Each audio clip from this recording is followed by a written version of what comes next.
Mr. Brock. Let's go ahead, please. Thank you, Chair, and good morning, Commissioner. Good morning, Sergeant. Thank you for your attendance. I hope your attendance today is fulsome, that we get through the full committee without receiving a notice of motion to adjourn.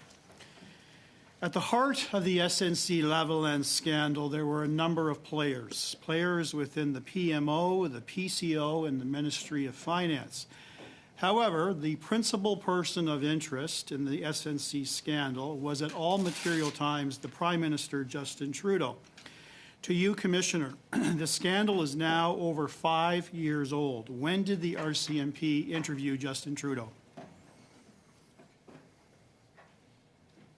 I'll let Mr. Pain-Saints further discuss about the interviews, but it is 5 years old, and the matter was brought to our attention in 2019 and officially concluded in January 2023, in which we notified Madame Wilson-Raybould as well as Mr. Scheer, who had written a letter to the Commissioner Leckie at the time. Thank you, Commissioner. The question was very specific. How many times in the last 5 years did you interview Justin Trudeau?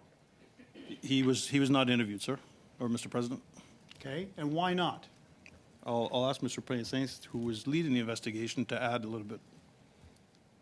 Yes, thank you, Mr. Chair. So, in relation to this, what the RCMP conducted as far as for the objective for the review of the matter, what we've done is we've proceeded with a phased approach, which initially we looked at the potential witnesses that could provide some information as far as to precision for the elements of the offense. So we proceeded in this phase approach. As we proceeded, we determined if there was any further investigative steps that Sergeant, were warranted given the Sergeant, circumstances of the case. My time is very limited. Why did you not interview the primary person of interest? At the heart of this investigation was Justin Trudeau's political interference for his own personal gain and the gain of SNC-Lavalin. I can inform both of you, gentlemen, that in my over 30 years of experience as a defense counsel and as a Crown attorney, I have never heard of any investigation where there wasn't any attempt, whether they agreed to interview or not, any attempt to interview the person of interest. Was there at least an attempt to interview Justin Trudeau, yes or no? No. Did the RCMP obtain all relevant documents to further the investigation, including access to cabinet confidential information, simply seeking a yes or no response? We were limited with the information that we had access to. Was that a yes or a no, sir? I don't know. We didn't know. We don't know. We still don't know to this day all the information that's out there because some was protected. I'll take that as a no. Despite collecting reams of evidence, including evidence from the Ethics Commissioner and testimony from Jody Wilson-Raybould at committee, why didn't the RCMP exercise its absolute statutory right under the Criminal Code of Canada to obtain a production order and/or search warrant from a justice to obtain those cabinet documents? We weren't able to acquire or obtain enough information or evidence that would warrant us to obtain a production order.